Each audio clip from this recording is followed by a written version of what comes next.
बच्चों, आज हम कक्षा 7वीं का पाठ 2 नए राजा और उनके राज्य पढ़ेंगे। देखिए प्रश्न नंबर 1, जोड़े बनाओ।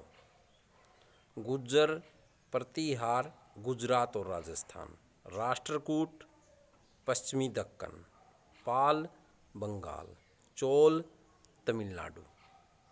अगला प्रश्न है बच्चों, चोल साम्राज्य में सभा की किसी समिति का सदस्य बनने के लिए आवश्यक शर्तें क्या थी? उत्तर देखिए बच्चों, सभा की सदस्यता के लिए निम्नलिखित शर्तें थी। नंबर 1, भूमि का स्वामी होना चाहिए जहाँ से भू राजस्व वसूला जाता है। भू राजस्व होता है भूमि से के ऊपर जो टैक्स लगाया जाता है। उनके पास अपना घर होना चाहिए। उनकी उम्र 35 से 70 के बीच होनी चाहिए।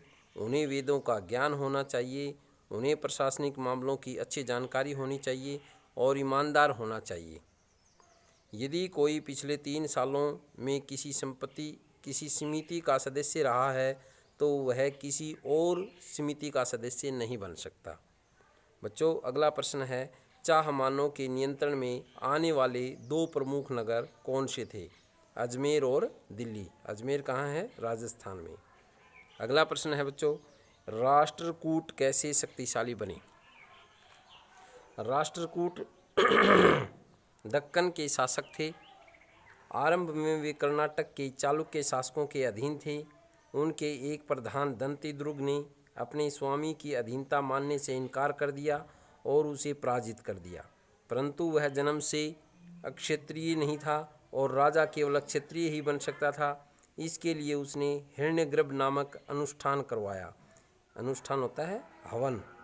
इस अनुष्ठान को किसी ब्राह्मण के द्वारा कराने पर वह व्यक्ति अक्षत्रियता को प्राप्त कर सकता है।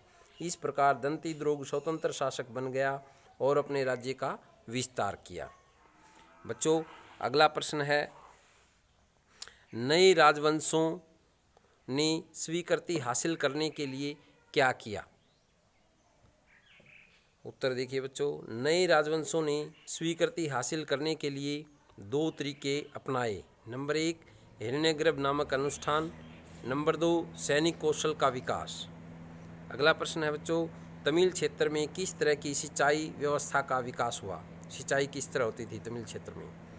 उत्तर देखिए बच्चों, तमिल क्षेत्र में सिंचाई व्यवस्था के विकास के लिए कावेरी नदी के डेल्टा क्षेत्र में बाढ़ के पानी को रोकने के लिए तटबंधों का निर्माण हुआ। बाढ़ के पानी को रोकने के लिए बांध बना दिए। नंबर 2, कुछ स्थानों पर कुएं आदि खोदकर सिंचाई की कृत्रिम व्यवस्था की जाती थी, जबकि कुछ स्थानों पर बारिश के पानी को सरोवर में इकट्ठा किया जाता था। नंबर 3, 9वीं सदी में एक जलघर हौज में से नदी की अनेक शाखाओं से पानी प्रवाह को नियंत्रित करने का साक्ष्य प्रमाण भी मिले हैं। अगला प्रश्न है बच्चों, चोल मंदिरों के साथ कौन कौन सी गतिविधियां जुड़ी हुई थी? चोल मंदिर थे, उनके साथ कौन सी गतिविधि? नंबर 1, शासकों और अन्य लोगों द्वारा दी गई भूमि से चोल मंदिर काफ़ी संपन्न हो गए थे। संपन्न नहीं, अच्छे समृद्धशाली। ये मंदिर शिल्प उत्पादन के प्रमुख केंद्र थे। शिल्प यानी कि कारीगरी की हुई थी इस पर। मंदिर की भूमि से प्राप्त उपज इन कार्यों में करने वाले कर्मचारियों जैसे पुरोहित, पंडित, संगीतकार आदि के निर्वाह के लिए प्रयोग की जाती थी। उनका गुजारा हो जाता था। नंबर 3, चोल मंदिर केवल पूजा अर्चना के ही नहीं अपितु विभिन्न प्रकार की आर्थिक, सामाजिक, सांस्कृतिक गतिविधियों के केंद्र भी थे। बच्चों, अगला प्रश्न है, पृथ्वीराज तृतीय पर एक संक्षिप्त टिप्पणी लिखिए। पृथ्वीराज तृतीय कौन था? 12वीं सदी। बच्चों, 12वीं सदी होती है, एक सदी होती है 100 वर्ष की, और 12वीं सदी यानी 1101 से लेकर 1199 तक 12वीं सदी के इतिहास में युद्ध करने वाले राजाओं में चाहमान अथवा चौहान प्रमुख थे। ये दिल्ली व अजमेर के आसपास के क्षेत्रों पर शासन करते थे। पृथ्वीराज तृतीय, जिसे पृथ्वीराज चौहान के नाम से जाना जाता है, चौहान वंश का सबसे प्रसिद्ध शासक था। पृथ्वीराज तृतीय ने 1191 में त्राइन के प्रथम युद्ध में अफगान शासक मोहम्मद गोरी को हराया, परंतु अगले ही साल 1192 में मोहम्मद गोरी के हाथों हार गया। अगला प्रश्न देखिए बच्चों, चोल राज्य में भूमि अनुदान के अलावा और कौन सी वस्तुएं दान में दी जाती थी? चोल राज्य में भूमि अनुदान के अलावा दान में दी जाने वाली अन्य वस्तुएं थी फलदार वृक्ष, पानी, बगीचे, कुएं, खाइयाँ, नदियाँ, दलदली जमीन आदि के अलावा मछलियों के तालाब, गहरी झीलें, मधुमक्खियों के छत्ते आदि को भी दान में दिए जाने का उल्लेख मिलता है। अगला प्रश्न है बच्चों, आज के समय में वसूले जाने वाले करों के बारे में बताओ। ये कर किस रूप में लिए जाते हैं? आज भी कर लिए जाते हैं, वो कैसे लिए जाते हैं? वर्तमान में सरकार के द्वारा लिए जाने वाले सभी कर चेक या नगद रूप में लिए जाते हैं। वर्तमान में अनाज और वस्तुओं के रूप में कर नहीं लिया जाता। आजकल कृषि भूमि कर, विद्युत कर, गृह कर, आय कर, बिक्री कर, चुंगी कर तथा उत्पाद कर जैसे विभिन्न करों का प्रचलन है। अगला प्रश्न है बच्चों, तमिल शासन में गांव के समूह को क्या कहते हैं? नाडु। तमिल शासन में किसानों की बस्तियों को क्या कहा जाता था? ऊर। सुल्तान शब्द का क्या अर्थ है? अरबी भाषा का शब्द है जिसका अर्थ है शासक। राजतृंगिणी की रचना किसने की? कलहण ने। बच्चों अगला प्रश्न है, किताब-उल हिंद किसकी रचना है? अल बरूनी। राजा किसानों से फसल उत्पादन को किस रूप में वसूलते थे? उत्तर है कर या लगान के रूप में।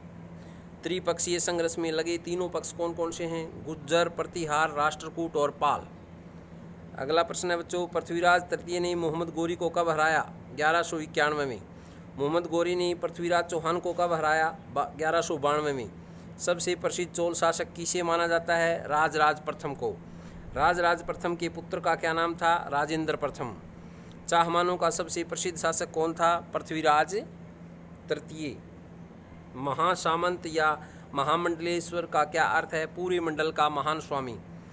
चोलों के दो प्रसिद्ध मंदिरों के नाम बताइए। तंजावुर, गंगईकोंड चोलपुरम। अफगानिस्तान में गजनी के सुल्तान मोहम्मद ने कब से कब तक शासन किया? उत्तर है बच्चों 997 से 1030 ईस्वी तक। राष्ट्रकूट वंश का संस्थापक कौन था? दंतीदुर्ग। एलोरा की गुफा 15 में विष्णु के नरसिंह रूप में संबंधित भित्ति चित्र किस काल का है? भित्ति यानी दीवार पर चित्र, राष्ट्रकूट काल का। सेना में भर्ती का आधार क्या था? वंशानुगत। चीन के तांग वंश में प्रशासनिक अधिकारियों की नियुक्ति किस आधार पर की जाती थी? परीक्षा के आधार पर। तांग वंश की राजधानी क्या थी? सियान।